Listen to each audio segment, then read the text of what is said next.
It's time for our weekly picks. Craig is out sick, so we will give you his picks, through out each one. Last week, Smokey, a woeful 2-3 week. The graphic machine must be broken. Yes, because you picked Tennessee. Now, we all picked A&M and FSU. Everybody supported the Paul Catalina homer picks.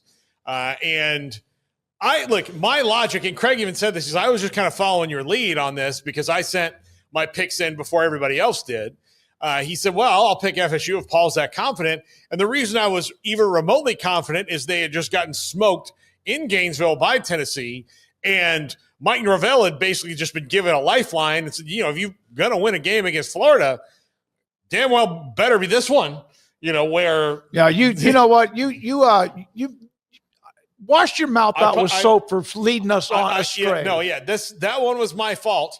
But ultimately, that was not the difference in the week for you or Craig. No. The difference is that Craig was able to pick up a game and tie you, and I was able to pick up a game on you, not on Craig. No, you're not. I don't even see you in my rearview mirror. I know you don't, but I was still able to pick up a game. The Vanderbilt game, and I'm happy I was wrong. Yeah, I'm glad you were, but that was the one where Diego Pavia went and made his Heisman case, and maybe he wants you to put that. So in the end, I lost a game on you and Craig. Period. Yes, despite being 2-3, because I had such a massive lead, although I'm starting to choke it away like the 69 Cubs. Yeah, we all picked A&M, and that was that's stupid. That was seriously, let's think about it. You got us all lovey-doveyed up on the Seminoles, who we talk about both they and Nebraska too much. A&M, what were we thinking? We all said it throughout the week.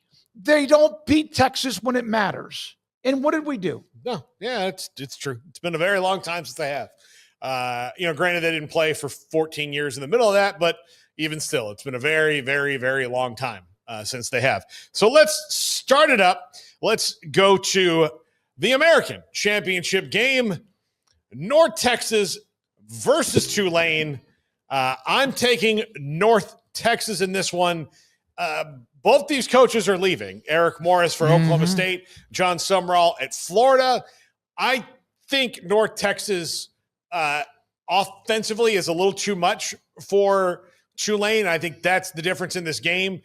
But they both have the same disadvantage as far as coaching staffs and all that. But both of these coaching staffs are in it for the long haul should they make it to the playoff after winning this game. Well, I just think North Texas is going to get this one. All right. I take North Texas. It's a 66-point over-under. This could be a 37-33 type game. I take North Texas. I do think they win. Both teams are losing their coaches, which is a kick in the nuts, but at the same time, it's a compliment. And they seem to have handled it pretty well. Yeah, they have. Craig also picks North Texas. We never were lucky enough to have John Sumrall on the show, and now I don't want to talk to him because I choose to believe he doesn't exist. Now I'm really sad because he's a good coach and he's at a school I don't like. Duke and Virginia. For the love of God, Virginia, if you are ever going to win the ACC, it's this year. All right. Tony Elliott's done a great job, but Virginia, if you want to compare a team, they are the ACC's version of 2024 Indiana in that the only tough game on their schedule when it came out was Florida State, and then that turned out to be the beginning of the end, and that game went into overtime, as we know. But Virginia's too much offense here, but this is a college football God's moment here where you've got a 7-5 team in this game that really shouldn't be there because of convoluted tiebreakers. I'm picking Virginia, but I think everybody should be white-knuckling it on down the line. Yeah, does that win a couple of weeks ago come into factor at all? Virginia won 34-17, and Duke scored 14 points in the fourth quarter, so it was at one time kind of a blowout. I wonder if that factors – I probably at half the time it does, half the time it doesn't. But Virginia put up 540 yards to 255 against Duke. And Virginia even lost the turnover battle and still won that game. Virginia is not, like when you watch them, you're not going to be impressed by their defense. They're kind of one of those, they make key plays when they need to. Craig also picked Virginia, so that's all three of us there too. But like they're fun to watch on offense. And Chandler Morris, if Duke can stop the zone read, they've got a chance, but they didn't do it before. And yeah, he put up 316 passing, and they just ran for whatever they wanted. Yeah. 224 against 42. We all took the Cavaliers. Yeah. All right, next. So let's go to Atlanta and to the SEC championship game. Georgia over Alabama. Of course, Alabama is the only team that beat Georgia this year. Having watched Alabama the last 3 weeks, having watched Georgia the last 3 weeks, Georgia is just playing better right now. And I think Georgia gets this dub. I think it'll be another classic Georgia-Alabama tilt. But I think Georgia gets the win here, Smokey. Yeah, I did too. Alabama, I really initially had Alabama as my pick. And then I changed it. I did. Because at times I look at them where Georgia seemed like they kind of slowly, methodically, like they did with Texas, and then they kind of pop it. Alabama has beaten them, and they have had them. Remember the game earlier. Like these two put on great football games, first of all. But I'm going to take Georgia. I like the way they're playing. I'm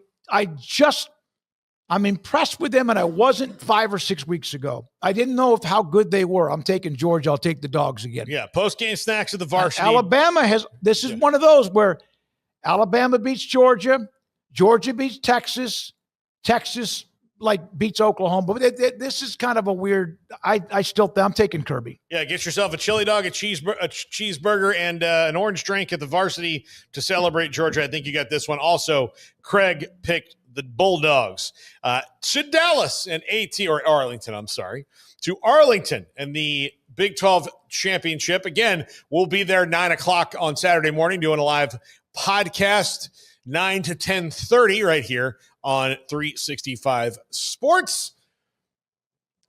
I've got Tech. I just don't see what BYU can do to overcome what happened before. I think that Tech is just too good on defense, although I do think that they are going to absolutely leave it all out there on the field, and that this will be a little bit tougher than the last one, especially given the emotions of this week for that team with Kalani Sitake. But I got the Red Raiders here. Yeah, I just think they had too much. And the way they won that game, I remember I drove into Dallas and got to Jennifer and Daniels just in time and watched that game. And I really thought it was going to be a knockdown, drag out, like 20-16. No. Can it change? Can BYU? Yes, but and Shieldwood's coming up at 5:00, the defensive coordinator for Tech. I just feel like Tech's on a really good run. The game's in Texas, but that doesn't matter. I just feel like Texas Tech is on a really, really good. I think it'd be closer because it was 29-7.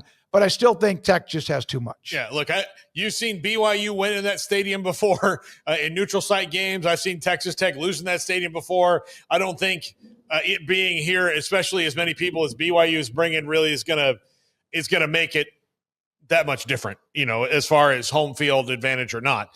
Craig also takes Texas Tech. This is boring as hell. Now it's about to not be. Oh. It's about to not be.